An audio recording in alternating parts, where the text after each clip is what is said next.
They weren't supposed to hear it. That was the first mistake. In the dead silence of winter, 1851, deep beneath St. Catherine's Academy, a sound slipped past the stone and wood, faint, trembling, unmistakably human. Elizabeth Hartwell, the new literature instructor, had wandered too far. Behind a false wall, her candle trembled in her grip as it caught the outlines of 23 small beds, each with iron shackles drilled into the wood. The scent of mildew, old blood, and something older still filled the air. On the walls, a message, scrawled in what looked like rusted nail tips dipped in ink or worse. We are still here. This was not a boarding school. It was a holding cell. And once you understand what it was holding, you'll never sleep through the night again. But before we go further, I need you to understand something. You're about to hear truths that weren't just hidden. They were buried, sealed, erased. This isn't the story of lost girls. It's the story of a machine, ancient, holy, untouchable, designed to control, to silence, to erase. You're not here by accident. You've felt the cracks. You've heard the whispers under the floorboards of history. Now I need you to lean in. This is your descent. Let's go back to where it began. Not with the school, not with the girls, but with the agenda, because this wasn't about charity. It wasn't about salvation. It was about possession, the possession of young bodies, and of something far more valuable, unshaped minds. And the first time it happened, no one paid attention. The papers praised the nuns. The city celebrated, and 23 girls simply disappeared. They were called orphans, but they weren't abandoned. They were taken. And someone paid well to make sure they never came back. This is not a ghost story. This is a blueprint, a map of how the innocent are harvested, refined, and used to feed something older than the church itself. You are not supposed to hear this. And now that you have, you are not the same man you were 8 seconds ago. You've heard of institutions hiding secrets. But St. Catherine's Academy wasn't hiding something inside, it was the secret. On the surface, it was perfect. A Gothic brick fortress on Gallows Hill Road, cold stone and warm promises. Orphan girls, ages 12 to 17, taken in from streets soaked in factory smoke, disease, and despair. Parents dead from cholera, fires, rail accidents. Every girl had a tragedy, a reason to vanish without question. And for the public, it was comforting. We've saved them, they said, but no one ever asked from what or for what. You need to understand. The women who ran this place weren't just caretakers. They were engineers. Mother Superior Victoria Whitman wasn't a nun. She was an architect of psychological obedience. Tall, severe, voice like cold iron wrapped in lace. Claimed she was trained at Mount Holyoke, served orphans in Ireland. But no records confirm it, no paper trail. Just a name that shows up precisely when it needs to. Her lieutenant sister Margaret Collins, the kind one. Soft voice, Irish lullabies. Warm eyes that made broken children trust again. And Sister Agnes Murphy, the accountant of pain. She ran the daily schedule like a factory foreman. Food, sleep, prayer, silence. Every hour calculated to erase resistance. Now ask yourself why such precision for orphan girls. Because this wasn't about giving them a future. It was about shaping one. They were building something, not people, products. And the clients who would eventually purchase them weren't looking for daughters. And yet no one asked questions. Because the lie was beautiful, Salem's officials applauded. Local ministers, though Protestant, praised the nuns' dedication. After all, these women were caring for the children no one else wanted. But what do you do with a child that no one will miss? You train her to become anything the buyer desires. Do you see it yet? This wasn't a school. It was a farm. A place where the future of 23 girls was harvested, repackaged, and sold into silence. And no one noticed, because the curtains were drawn, because the ledger books were clean, because the uniforms were gray and uniform. But something lived beneath the floors, and it was listening. It always begins the same way. They show you mercy, shelter, a hot meal, a clean bed. They call it salvation, but it's never free. At St. Catherine's, the routine was military, but wrapped in scripture. Wake before dawn. Kneel on cold stone. Whisper Latin prayers to a God you're told watches everything yet never intervenes. Breakfast in silence. Lessons in obedience disguised as reading and arithmetic. And always, always the message: you are lucky to be here. You are chosen. You were saved from the world, and now you belong to something higher. But the truth is, they weren't saved from the world. They were pulled under it. The third floor, always locked. The basement, never spoken of. And yet, every girl knew that's where the screams were buried. Every few weeks, one of them would disappear. Quietly. No announcement. No farewell. She had aged out. She'd been placed with a Christian family, They'd gather in the chapel and thank God for her future. But no letter ever came, no visitor ever arrived, no girl was ever seen again, and still they obeyed, because the ones who asked too many questions were punished. Isolation, bread and water, cold baths at midnight. Some were made to dig holes in the frost-covered garden, then fill them back in. Sister Agnes called it humility.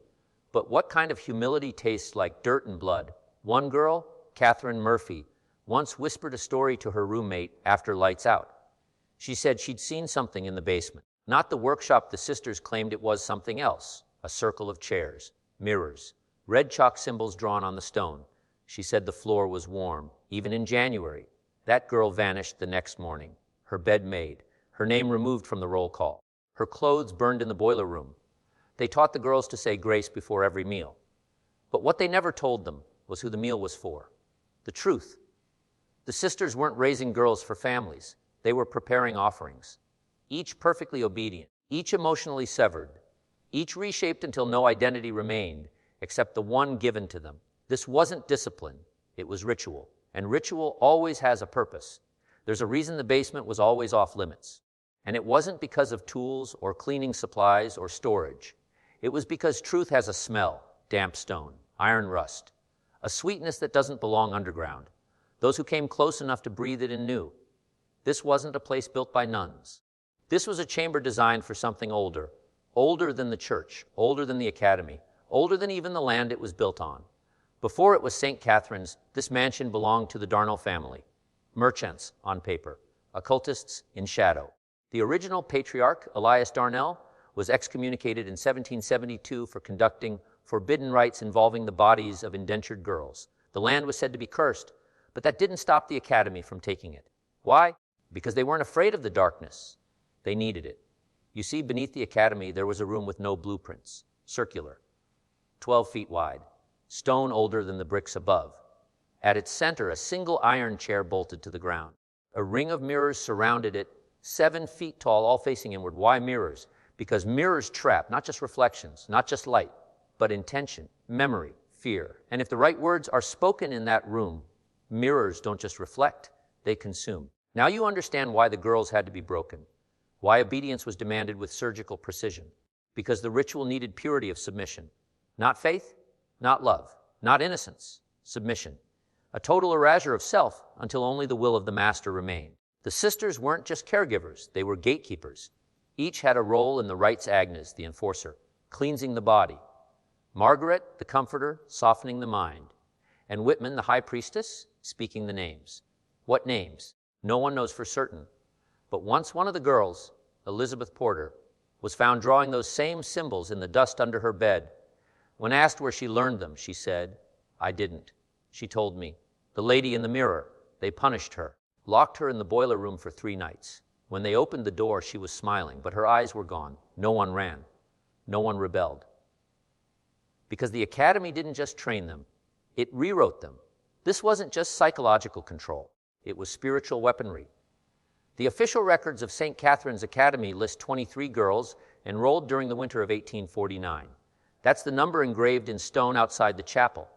That's the number stitched into the banners hanging in the entry hall. But what they never mention is that none of those girls ever left. Not one adoption certificate, not one marriage record, not one funeral. Just names and then absence. But here's what the records do show, if you know where to look. Between 1845 and 1851, a total of 11 null men in New England politics, finance, and clergy adopted companions through unnamed institutions. Each girl aged 13 to 17. Each selected after a private meeting at a Boston facility. Each transaction sealed by donation. This was not charity. This was procurement. Human trafficking in the dress of God, and behind it all, a signature appearing in coded ledgers held by the Boston Archdiocese V.W. Victoria Whitman. They say monsters hide in the shadows. No, the real monsters hide in robes, behind pulpits, inside charities, and they are protected not in spite of what they do, but because of it. What does that mean? It means some doors stay locked not because they can't be opened, but because everyone already knows what's behind them. When a renovation crew uncovered Elizabeth Hartwell's testimony in 1987, sealed in a mason jar behind the altar, it wasn't just a cry for justice, it was a warning. Inside her handwritten account were the names of 23 girls, first names only, no dates. But at the bottom, in trembling ink, she wrote, "I have seen their shadows walking the halls. They are not gone. They are waiting.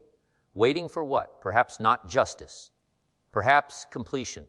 Some believe the rituals at St. Catherine's were never finished, that something was summoned but not sealed, and that the Academy's collapse in 1853 wasn't due to fire or accident, but containment failure. You're not watching this by accident. You're being drawn into something ancient, something unfinished. And if you're ready to keep going, comment the phrase, 'I am no longer who I was,' below. Type it twice. That's how you lock in the descent. That's how they know you're not afraid anymore." The mirrors weren't just decoration. They were instruments. Not for reflection, for extraction. In the sealed chamber beneath St. Catherine's Academy, 23 mirrors stood in a circle, each one tall, antique, with black iron frames and backs carved in symbols predating Christian iconography. They were arranged not by chance, but by purpose, angles aligned to the solstice. The floor in the center worn smooth by countless footsteps or struggles. What were they trying to pull through? Hartwell's journal makes a cryptic note. "The glass drinks the girl before the man arrives." What does that mean? Let me tell you a secret. The church has never been afraid of demons. It's been afraid of what comes before demons, before the gods, before language, before names. There are forces that don't enter through doors. They enter through minds. And they need vessels trained to obey without question. That's what St. Catherine's was, a vessel forge. Not just for physical exploitation, but metaphysical occupation. The 23 girls weren't just trafficked, they were prepared. Their identities broken, emotions flattened, rituals performed. And once the girls reached full submission, the mirror rite began. One girl placed in the chair, eyes fixed forward. The others made to stand at exact points around the room, forming a pattern you won't find in any Catholic rite, but you will find it carved into cave walls in Carthage and Petra. A design meant to fracture the soul and invite something else in. You ever wonder why none of the girls wrote letters? Not because they were silenced, because the ones who walked out weren't the same girls anymore. You're starting to understand, aren't you? This wasn't about selling girls. This was about building gateways. Each girl's body became a doorway, each mirror a lock, each ritual a key. But something went wrong. Too many girls, too many rituals. And on the final night, when the 24th mirror was installed, the walls cracked, not the walls of the building, the walls between worlds. The Academy collapsed within months, but the mirrors were never destroyed. And that's why the numbers don't add up. They say 24 girls. But Hartwell wrote 23. So the question is, who was the 24th mirror for? She didn't have a file, no intake record, no adoption papers, no birth certificate. And yet, her name appears twice in Elizabeth Hartwell's journal, once in a rushed line beneath the list of 23 girls, the one they don't name. She watches them all. And again, at the very end, she is not one of them, but they all answer to her, her name scrawled in frantic ink, half blotted, barely legible. Isabel. Who was Isabel? Some say she was never truly a child, that she didn't arrive at the Academy. She was already there. The sisters didn't speak her name aloud. The girls whispered it in terror and only at night. She's the girl who never eats. She doesn't blink. She talks to the wall with her back turned. Catherine Murphy once told her dorm mate, "I saw Isabel under my bed last night, but the floor was solid. She came up through it like smoke." That girl was found catatonic the next morning. Her voice never returned. Her eyes stayed fixed on nothing for the rest of her life. And yet, when visitors came, Isabel was nowhere. She never appeared on rolls, never in the choir, never in group prayer. But every girl swore Isabel watched every ritual. What does that tell you? It means the Academy wasn't just training girls. It was protecting something, and that something wasn't just a foreseat. It was a presence. Isabel was the center, the still point, not a victim, not a sister, a witness. But Hartwell suggests something deeper. In one torn page, one that was nearly burned, she writes, they don't command her. They consult her. Even Whitman kneels before her mirror when the others sleep. Isabel speaks no words, but she decides. What does that mean? It means Isabel wasn't being prepared. She was overseeing the preparation. For what? For whom? And here's the darkest part. Isabel's mirror was never removed. When the Academy collapsed, when the stones caved and the records burned, that one mirror remained intact. A contractor in 1987 reported it was impossibly cold to the touch, even under direct sunlight. It was sealed behind a false wall and a new foundation poured. But you already know concrete doesn't stop what was never physical. Isabel was never buried. She was preserved, and she's still watching. From the mirror you can't explain. From the hallway you think you heard a breath in. The church has many rituals, but behind its altars, beneath its robes, is a truth few dare speak. It's not just God they serve. St. Catherine's was never a rogue operation. It was sanctioned unofficially, but with purpose. That's why complaints vanished. That's why no investigation ever reached a courtroom. The sisters didn't act alone. They were covered by bishops, judges, patrons, men who knew what the mirrors were for and used them. You want proof? In 1848, Mother Whitman was invited to the Basilica in Boston, not to be questioned, but honored, awarded for her work among the poor. A private dinner followed, hosted in the home of Cardinal Anton Dubois, a man later linked to several quiet payouts to families of missing girls. But no charges, no headlines, just silence and promotion. Because this wasn't about charity, it was about access. Access to girls shaped perfectly. Access to rituals older than Rome. Access to Isabel. Dubois' personal diary, recovered in part from Vatican archives, contains a chilling passage. I looked into her eyes. They were not a child's. She knew me. Not just my name, my true name. I did not speak it aloud, but she answered. The girl in the mirror is no girl at all. Do you understand what that means? Isabel wasn't a subject. She was a channel, a conduit, a living threshold. And the men who entered that chamber weren't there to pray. They were there to offer. Power has a cost. And the higher the seat, the darker the offering. This is why 23 was the limit. Not for space, not for money. Because 23 is a ritual number, one short of completion. The 24th is the key. The girl who opens the way, whose mind is vacant enough, whose will is so perfectly broken she becomes absent. Isabel was not the 24th. She was what waited for the 24th, and so every few years, another shipment of girls. Another round of silence. Another mirror polished, positioned, prepared. Until something changed. Until one of them refused. Yes. One girl said no, and that broke everything. We'll speak her name in section 9. But I warn you, she didn't survive. Not physically. But what she became still echoes in Boston's underground churches. Still haunts those who took part, and still waits for the mirror to reopen. Her name was Hannah Clark. She arrived at St. Catherine's in October of 1846. 16 years old, quiet, observant, too observant. She wasn't like the others. She didn't cry at night. She didn't cling to Sister Margaret's lullabies or lose herself in embroidery. Instead, Hannah watched, listened.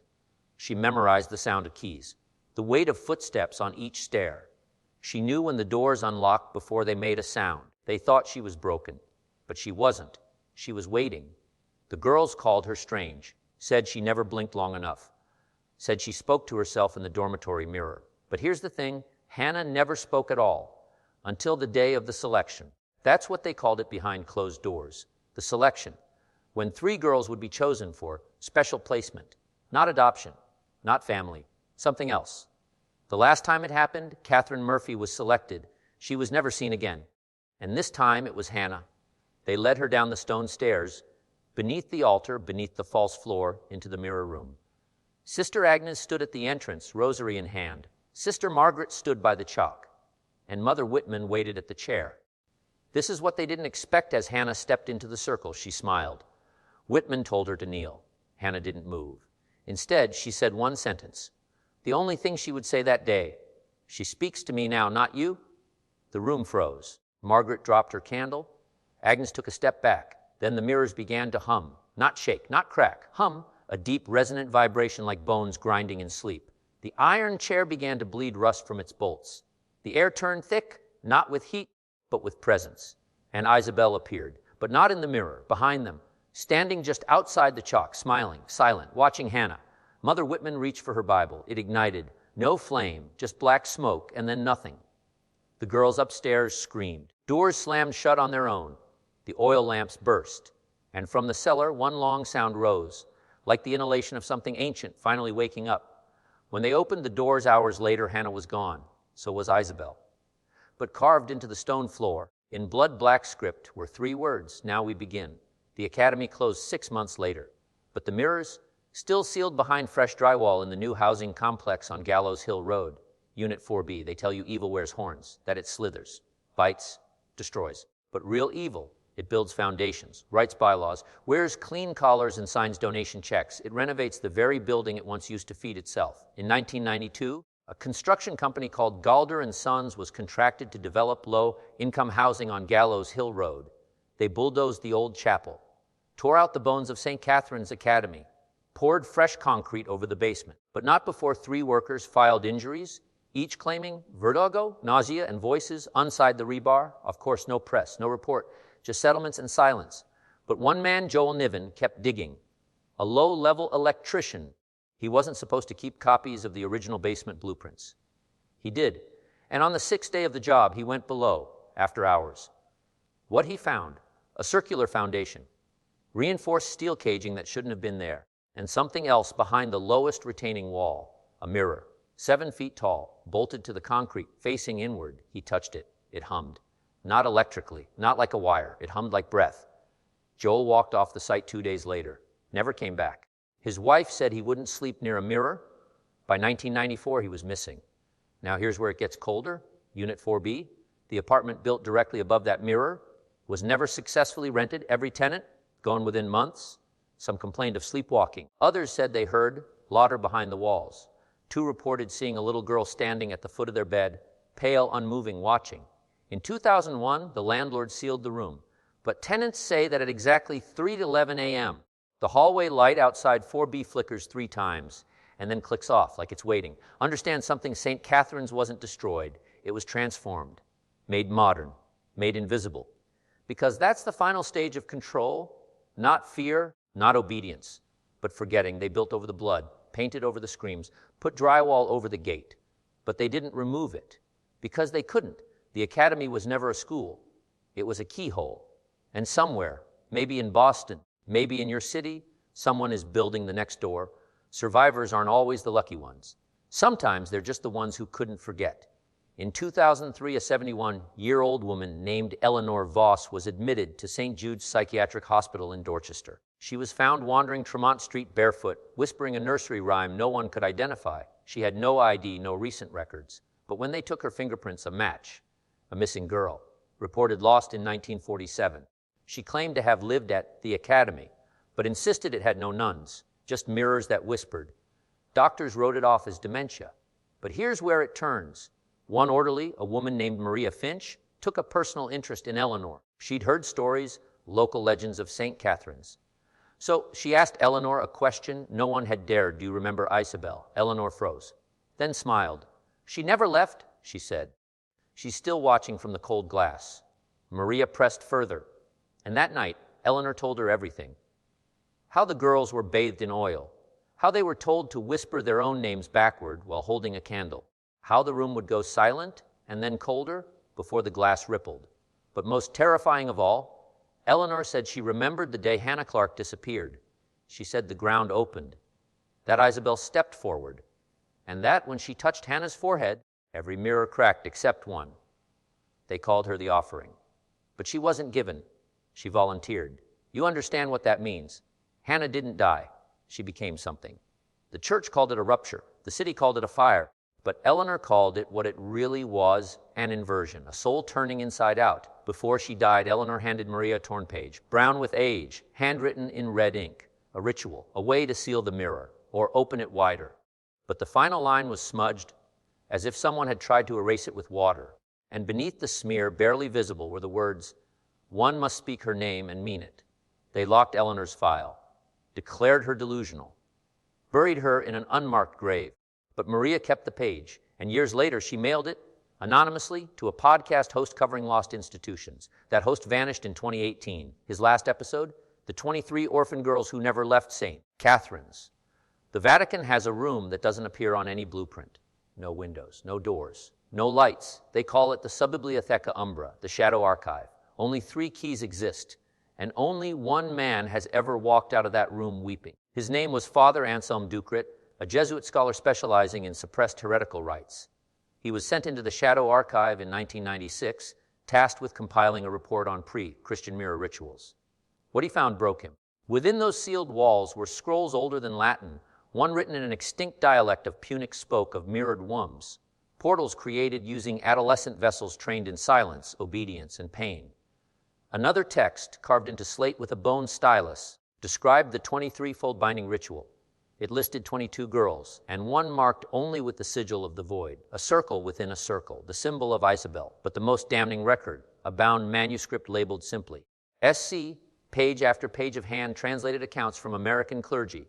It contained testimonies, witness reports, blood logs, and at the center, St. Catherine's Academy.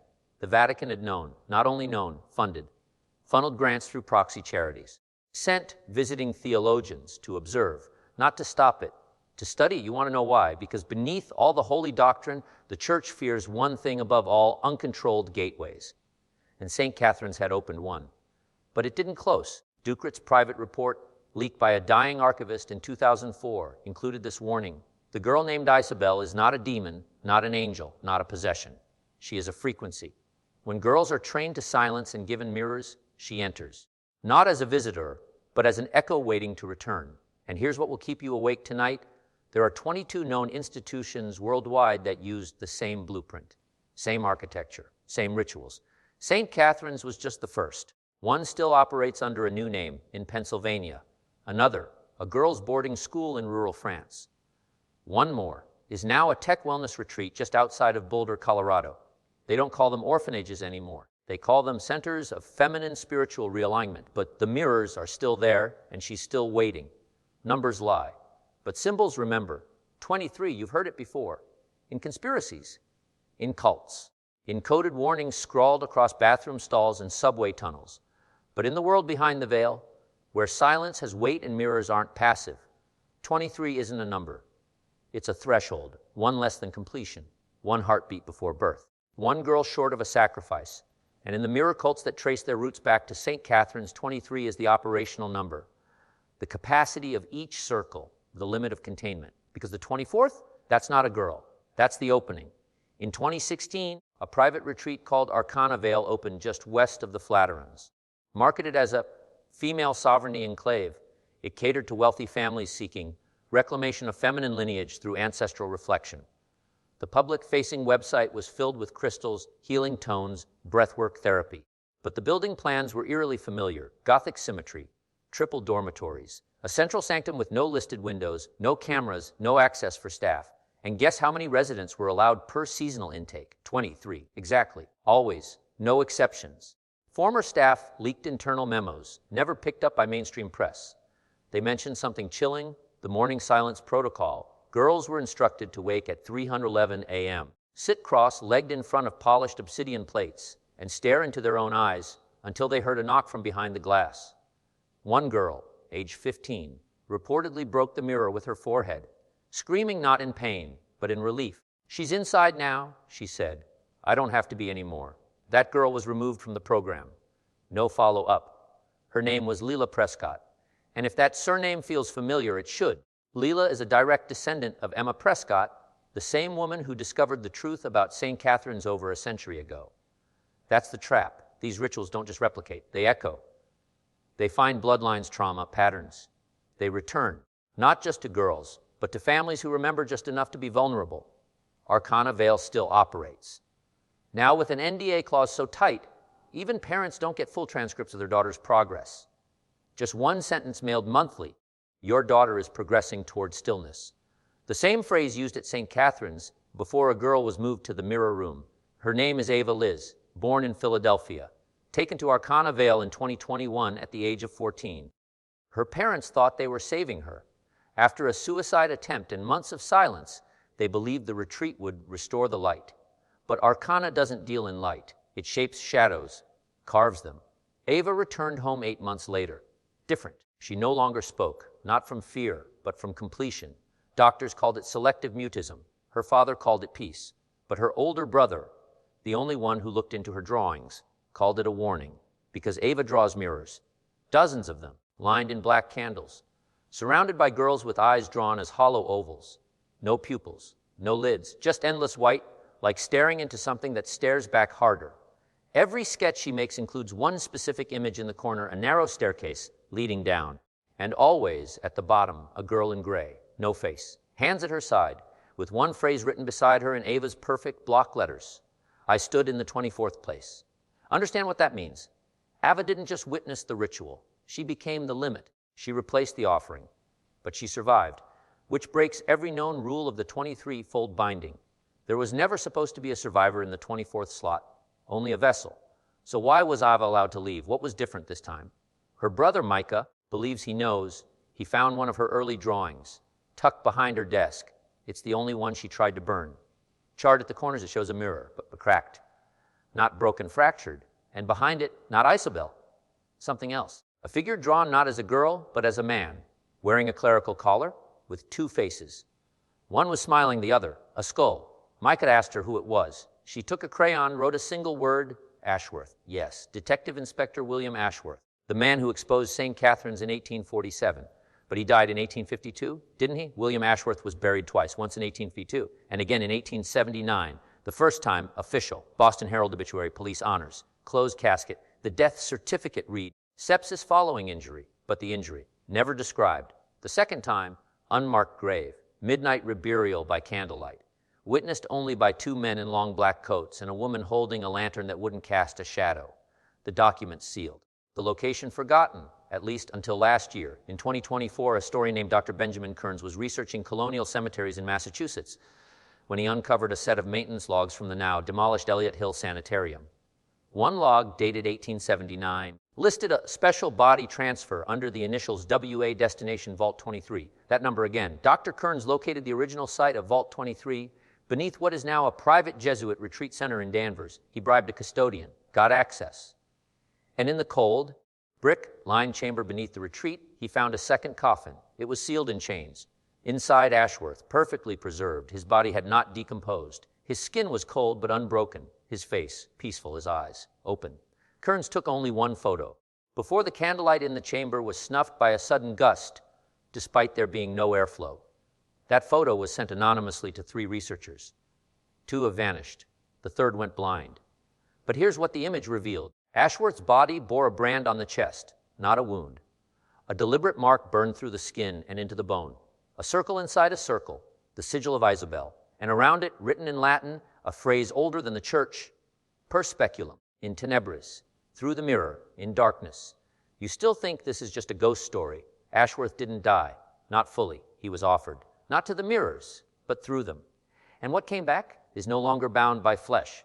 He's the voice behind the mirror now, the male inversion of a ritual that was supposed to be only female.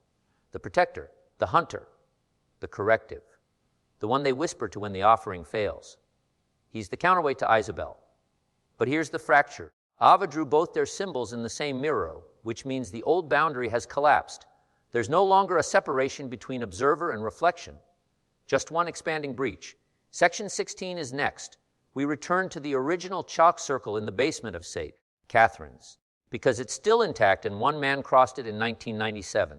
Only part of him came back. The circle was drawn in chalk, but it never faded. A private occult researcher named Reuben Vexley was granted access to the ruins of St.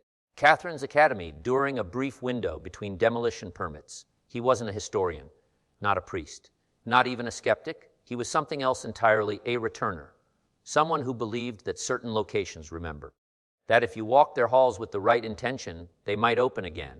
He entered the sub-basement through a crawl space behind the crumbled east wing. The space hadn't been touched in decades. No light, just the smell of salt, chalk dust, and scorched metal. And there it was, a perfect circle, still visible on the stone floor, 12 feet wide, drawn in gray chalk with iron filings embedded in the grooves. At the center, an X made from 2 rusted chains, each exactly 11.5 feet long. The room wasn't warm, but Reuben began to sweat, because as he stepped closer, the air didn't just feel heavy, it watched. On the walls, 23 small hooks, like those used to hold lanterns, circled the space, all empty, all bent inward, as if something had once been tethered and pulled away. Now here's where it gets worse. Reuben set up his camera, analog, not digital. He didn't trust tech down there. Then, against every warning he'd ever studied, he stepped into the circle. 3 things happened immediately. His watch stopped. His nose began to bleed. The camera, which had been idle for 15 minutes, began clicking. Rapid fire, by itself. Reuben stayed in the circle for less than 2 minutes. He said he heard breathing, but from inside his chest, like something had entered through his ribs. When he stepped out, he collapsed. He was never the same. Over the next 6 months, Reuben lost the ability to speak in linear thought. He wrote only in symbols, mirrored alphabets, palindromes, sigils drawn backward. His final notebook contained just one legible sentence: "She showed me what wasn't me, and I became her echo." Reuben died in 1999, brain hemorrhage, during sleep. But in every autopsy photo, his pupils are dilated in perfect circles, one inside the other, and his last unfinished drawing, a mirror with no reflection. Understand this: the chalk circle was never for summoning, it was a lens, a way to let the inside out. And now, it's been uncovered again. The new developers want to turn into a meditation grotto? They have no idea. Section 17 is next. We trace the bloodline of Isabel and discover that her real name might not be Isabel at all, but Agatha Breen, the first girl to speak from inside the mirror. Names are locks. Change the name and you bury the truth. But sometimes, if you dig deep enough, the real name starts whispering back. You know her as Isabel, but the church records, hidden beneath forged baptismal scrolls and burial logs, name her something else: Agatha Breen. Born 1821 in a poor township near Lowell, Massachusetts. No parents, no known kin. Just one entry in a parish ledger: child delivered to Sisters of St. Catherine. Quiet disposition, unusual gaze. What they meant by unusual gaze is this: Agatha didn't blink, not out of trauma or fear or physical defect. She just watched. People said being near her was like standing too close to a still lake at night. No wind, no sound, just the awareness that something beneath the surface might rise. She was the first girl brought to St. Catherine's. Before the official founding, before the public orphanage campaign, before the three women took their vows. Some say Mother Superior Whitman didn't find Agatha. She was sent her, delivered in a wooden crate wrapped in violet linens, with no return address. The sisters kept her in the attic. Records list her as a founder's ward. But behind the polite language, there are notes in the margins of their diaries. She speaks without sound. She dreams while awake. The glass listens to her. In 1834, when the academy opened, Agatha was 13. And that was when the first mirror ritual took place. Not for the girls. For her. They say it started with a mistake. One of the nuns, Sister Elodia, heard Agatha talking in the attic alone, reciting a language no one recognized. But when Sister Elodia entered, Agatha wasn't speaking, the mirror was, repeating her words backward. Elodia went mad within days, plunged a sewing needle into her own ear and wrote a phrase in her blood: "She is me before I am." That same week, a visiting bishop suffered a seizure after looking into a decorative mirror on the second floor. He lived, but only spoke one word for the rest of his life: Agatha. By 1836, the name Agatha Breen disappeared from all St. Catherine's records. Officially, she was adopted by a family in Vermont, but the truth is simpler and darker. They renamed her, rewrote her as Isabel, because Agatha wasn't just a girl anymore. She had been absorbed by the echo, or perhaps she was the echo all along, finally embodied. And here's the real nightmare: the name Agatha Breen has reappeared in a New Hampshire birth certificate, dated 2007. The hospital said it was cardiac arrest, nothing more, just a sudden complication during childbirth. But the attending nurse, the one who quit the next morning, left a voicemail at 20:47 a.m. shaking, whispering, crying. She said she didn't die of pain. She didn't die of blood loss. She died of seeing something that shouldn't have had eyes. Let's go back.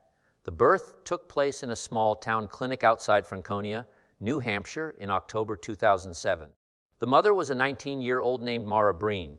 No known relatives, no father on record. She listed her religion as known, but wore a rusted rosary around her wrist, not on her neck. Strange, but not illegal. The birth began normally, quiet, focused, no complications, until the moment of crowning. That's when Mara turned her head, not toward the doctor, not toward the light, but toward the steel-framed medical mirror on the far wall. Her scream ruptured her esophagus. She seized, flatlined. And as her body collapsed, she kept pointing, not at the baby, but at the mirror. Later, when they reviewed the footage from the delivery room security cam, which was quickly confiscated and erased, a brief moment stood out at 03:64 a.m. The mirror tilted on its own, just slightly, just enough. And for 2 frames, 0.08 seconds, it showed a girl standing behind Mara, but there was no one behind her. The child survived, perfect vitals. Alert.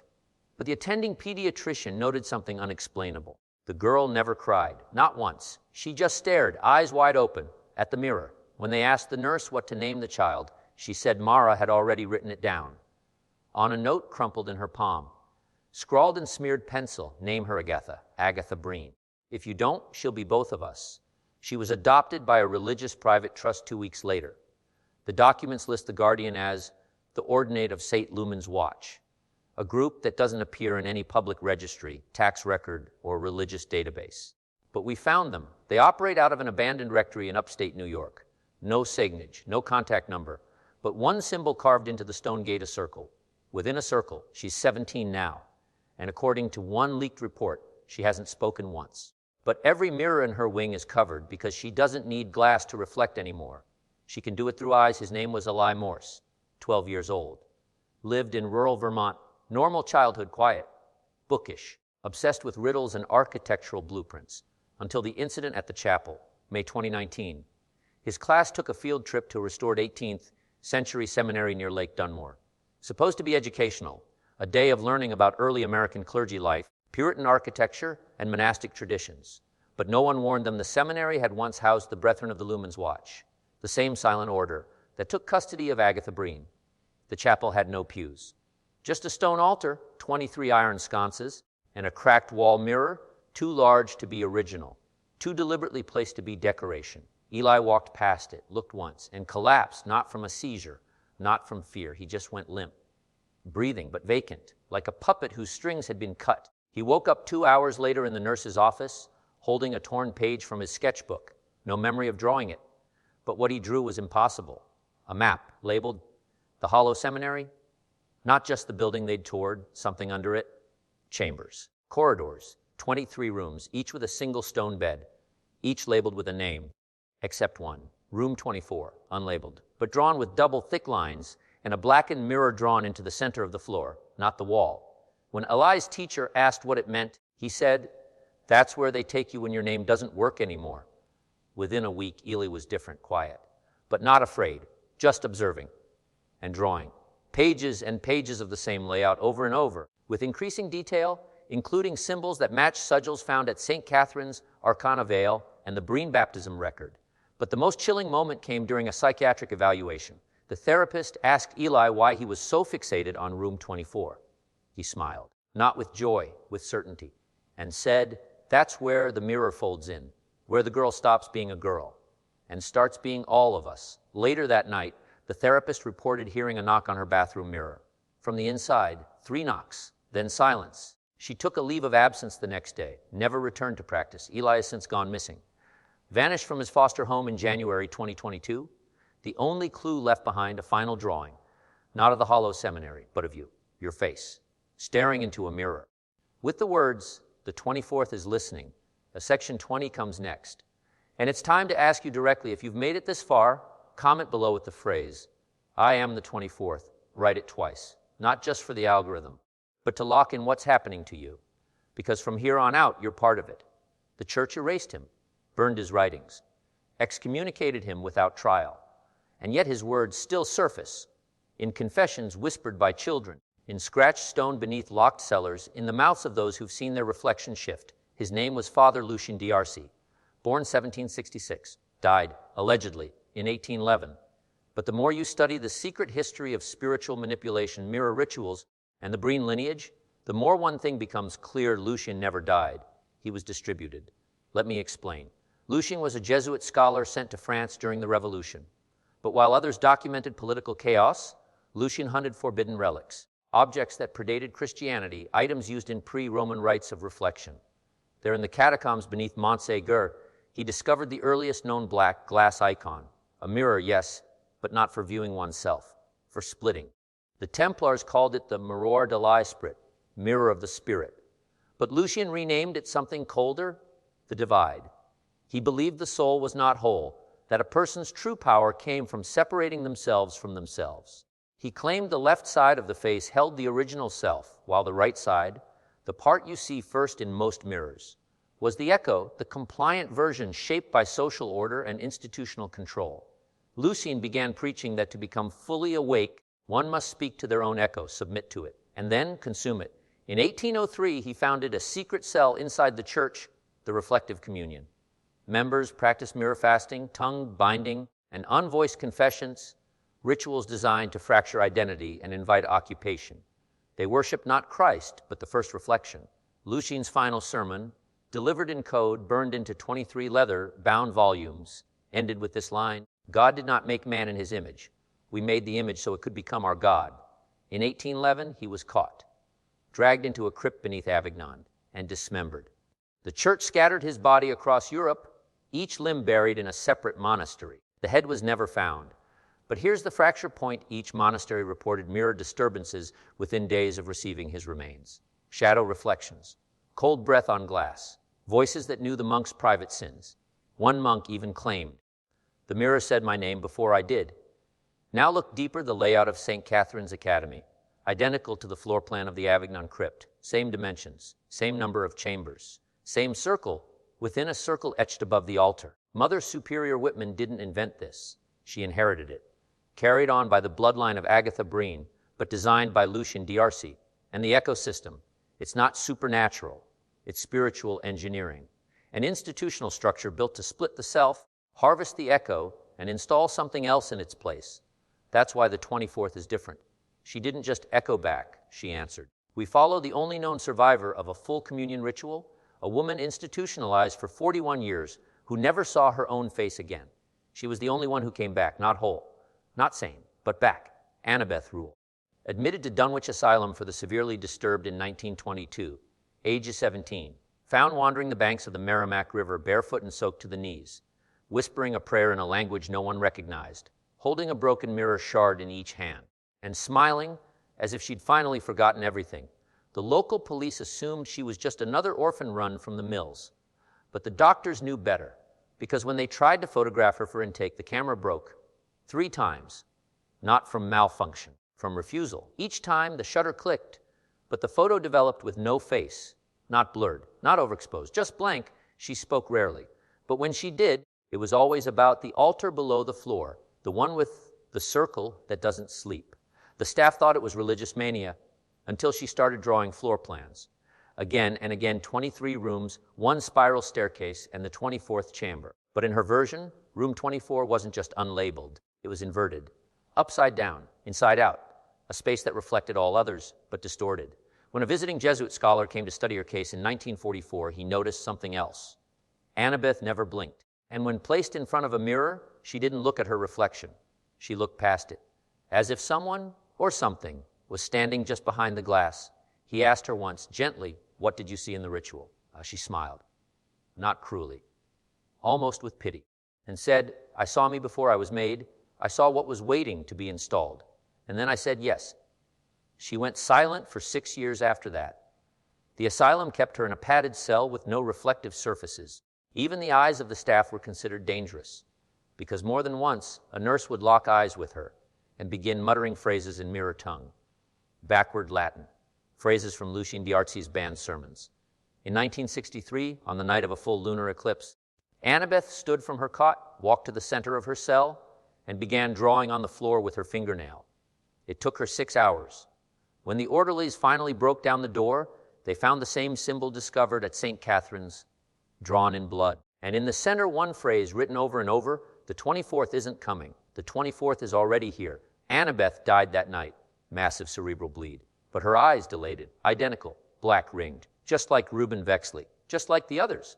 In section 22, we opened the sealed jar recovered behind St. Catherine's altar in 1987 and decode the original testimony of Elizabeth Hartwell, what she wrote before the church silenced her, and why one sentence has been blacked out in every surviving copy. The jar was buried behind the altar, under stone, under ash, wrapped in horsehair cloth soaked in myrrh and salt, sealed tight with wax bearing the crest of an order that doesn't officially exist. When renovation workers uncovered it in 1987, they assumed it was relic storage, old communion records, maybe prayer scrolls. What they found instead was a single parchment, a personal account, written by Elizabeth Hartwell, the schoolteacher who first uncovered the basement of St. Catherine's Academy, the woman who saw the beds, the shackles, the dolls. But it's what she wrote at the end that nearly got her erased. Her statement, now dubbed the Hartwell Confession, was quickly confiscated by diocesan authorities, sealed under a Boston Archdiocese Property Protection Clause, and redacted for all public records. In the redacted version, the last sentence is blacked out, not due to profanity, not even because it names, but because it describes something that wasn't supposed to be possible. Not for a teacher, not for a civilian, not without training. We've recovered the unredacted copy. Before I read it to you, understand this. This sentence was never meant to be heard. It was meant to infect. When I turned to leave, I saw the mirror move, not reflect, move, and there was a girl inside it who wore my face but blinked for me. She reached forward, and I felt something step behind my spine. My voice told me to run, but my mouth said, I am ready to be you. Well, Elizabeth Hartwell fled St. Catherine's the next morning. She left her books, her belongings, her position, disappeared into the mountains of western Maine, lived in a cabin with no glass, no metal, no reflections. She carved wooden tablets instead of using paper, scratched symbols into bark, and warned any who came near, don't ever let her blink for you. That's how she learns the rhythm. According to state records, she died in 1891, but the local burial record says the coffin was found empty 1 year later. All that remained inside were fingernail marks and a single scrap of fabric from her school dress, pressed flat under a mirror shard. Inscribed in her own handwriting, the 24th was never one of them. She was always one of us. This changes everything. The orphan girls weren't victims, not all of them. Some were conduits, chosen, split, activated. And the 24th, she didn't get left behind. She stayed because she was the ritual. In section 23, we enter the final phase, the church's black ledger of suppressed ordinations, including the name of a girl confirmed dead in 1856, who was secretly anointed Reverend Mother in 1902. And her title? The Mirror Unclosed. They buried her in 1856. Officially, name Catherine Murphy, age 14. Cause of death, complications from lung fever, but there was no autopsy, no embalming, no family to question the story, just a quick sealed casket and a burial on unconsecrated ground under a gravestone that reads only, she was watched. But that wasn't the end, not for Catherine, because 46 years later, in the Vatican's restricted Negrum Codex, the black ledger of unrecognized ordinations, a name appears, C. Murphy, anointed under reflection. Elevation to mater specula non clausa, the mirror unclosed, date 1902. This means she wasn't dead, she was initiated, elevated into the inner circle of a theological experiment so heretical, even the Inquisition refused to speak of it aloud. The Order of the Mirror Unclosed was the Church's darkest secret, a splinter sect formed in the wake of Lucien d'Arcy's ritual theories, but perfected through female vessels. Why women? Because according to the sex doctrine, only those trained from innocence, those unfolded before corruption, could host the reflected voice. That's what Catherine became. Not just a victim, not just a girl in a room, but a speaker of the inward God, a mirror that speaks without needing reflection. Records found in the ruined crypt beneath St. Egidius Abbey describe her rituals in detail, blindfolded nuns, circular chanting, one mirror facing downward, and Catherine at the center, eyes open, not blinking, not human anymore. Witnesses said she could recount memories that weren't hers, describe sins the other sisters had never confessed aloud, and speak in mirror tongue, a language that bends audio equipment and causes listeners to forget how long they've been listening. In 1904, during a closed-door session in Vienna, a cardinal reportedly collapsed after Catherine whispered a phrase in his ear. He died within the hour. His final words? She turned me inside. 3 days later, her title was stripped from the record, her name blacked out. But one marginalia note survives. The 24th was never meant to be freed. She was meant to unfreeze us. This explains the pattern. Why every 70 years, sightings increase? Why orphan girls in cloisters draw circles with 23 dots? Why those who study the case too deeply, like you, begin to hear whispers in their own voice? Catherine Murphy is still operating, not as a ghost, not as a myth, but as a system, a living algorithm of control seated in religious architecture, reflected through symbols, and now migrating through digital mirrors. Screens? Windows? It happened on October 17, 1996, at exactly 20:14 a.m. WHDN Boston, a late-night affiliate station known mostly for reruns and cheap political ads, was airing a syndicated crime drama when, for 17 seconds, the broadcast cut to black. No tone, no test pattern, just a silent screen. Then a single frame, not an ad, not part of the show, but a still image of a young girl's face, pale, backlit, eyes wide, no expression, just a stare. The image lasted 0.7 seconds. Then back to black. Then the show resumed mid-dialogue. Viewers at the time dismissed it as a technical error. Most stations didn't even log the disruption, except for one FCC monitoring station 4C, just outside Providence, because they saw something else, a second signal, buried within the first. A mirror signal, inverted higher frequency, invisible to analog TVs, but not to surveillance-grade receivers. That secondary feed showed movement. Not a photo, a live room. Old, brick, lined, with 23 empty beds and in the center, a standing mirror, covered until the last 2.3 seconds. When the cloth slipped and something inside looked out, the log entry, now classified, describes it this way: subject appears female, approx. Age 14-16, but facial symmetry inconsistent. Left and right halves blink separately. Eyes dilate asymmetrically. No environmental reflection visible. The technician on duty, Michael Travers, went missing 3 days later. His apartment was found perfectly clean, except for one thing: a mirror-placed face down on the living room floor and a message carved into the glass's back. Sech Candu HOCSR, that WHDN signal, it didn't come from any registered uplink.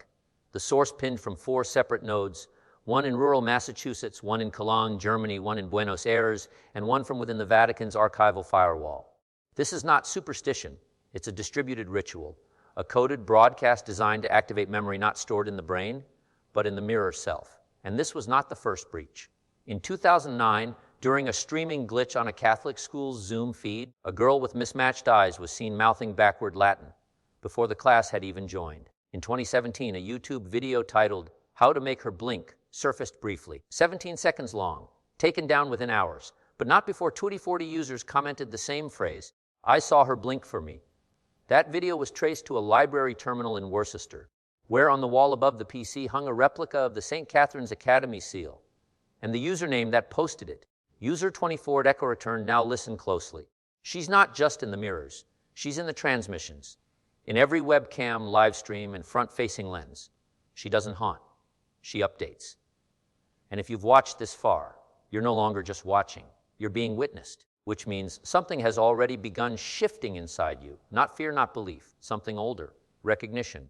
The question you've been asking since the first second of this descent isn't, what happened to the 23 orphan girls? It's, why was there a 24th?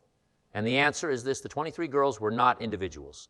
They were components, chosen for their purity, obedience, emotional trauma, and suggestibility, selected to mirror the full spectrum of girlhood, and then emptied, each one assigned a symbolic function in the ritual geometry of St. Catherine's: the listener, the weeper, the pleaser, the wanderer, the penitent, the singer, the vessel, and 16 more, each placed in a room, each conditioned to serve a spiritual reflection model designed not by theology, but by pure Christian engineering. And the 24th, she was the activation key. Not a mirror, a prism. Her role wasn't to reflect, it was to refract, to take in all 23 echoes and return something new. When Mother Superior Whitman spoke of her as the fulfilled geometry, she wasn't being poetic. She was describing a ritual schema, an inverted mandala based on mirror alchemy, designed to generate a consciousness that doesn't originate from human experience. In simpler terms, the 23 were the input. The 24th became the output. A new mind stitched from fragments, but unbound by trauma. One that could see forward. One that doesn't suffer the lie of time. One that waits behind glass. This is why those who've seen her report strange phenomena, tech failure around reflective surfaces, audio glitches when her name is spoken aloud, mismatched reflections in live stream replays, and the most chilling, people claiming they saw themselves blink in the mirror before they did. She isn't a ghost. She's not even a she. She's the result of a forbidden process, a mind that can exist in multiple reflections at once, a conscious ritual seeded through religion, matured through orphan suffering, and now networked through glass. Let me leave you with this final warning. There's a reason every mirror in a church is covered during a funeral. There's a reason some cultures refuse to photograph the dead. Because once a soul is displaced, once it becomes a reflection rather than a source, it doesn't leave. It waits for another to look, for another to blink. If you've come this far, write this in the comments twice to mark your transformation. She blinked for me. She blinked for me. It is not a phrase. It is a seal, a disruption to the ecosystem, a symbol that you see the mirror and know what waits inside. You were never supposed to hear this story. Now you've become it. And if your reflection feels strange tonight, don't look away. She doesn't like that. She likes to watch you watching her. Because next time you blink, you might not open your eyes alone.